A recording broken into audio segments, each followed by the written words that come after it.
հարցեր նախարարին Գեղամանուկյան խնդրում։ Առաջին ընթերցման ժամանակ գործողման էի, դրա համար ներկա չէի նիստին, բայց հրապարակային դիրքորոշումը մանրամասն ներկայացրել եմ։ Պարոն Պապիկյան, մի հատ այսպիսի, որ ասում եմ, որ շատ հափշտապ էր, տեսեք, այս օրենքը, որ մտավ ուժի մեջ, պարտադիր զինվորական ծառայությունը դառնում է 18 ամիս, բայց գործում է եւս մեկ օրենք, Հայկ Սարգսյանի հեղինակած օրենքը, այդ բանակից խուսափածների, որոնք վճարման դեպքում ինչ որ ժամկետներ են, բայց այդ օրենքը շարունակելու է գործել, որտեղ նշված է 24 ամիս։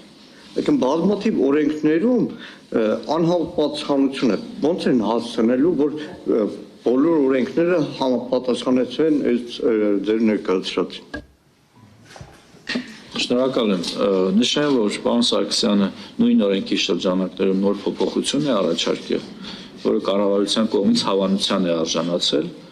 Ենթադրում եմ դրա շրջանակներում հնարավորինս արագ կարող ենք դա փոխել, եթե նման հարց է ծագել, նաև մեր իրավաբանական վարչությունը կարծում եմ այստեղ անելիք կունենա։ Որտեղ ենթադրում եմ, որ բազմաթիվ օրենքների մեջ 24 ամիս, 18 ամիս անհավատացականություն է, ճիշտ կլինի, որ շատ արագ կարգով է տարվել։ Շատ լավ։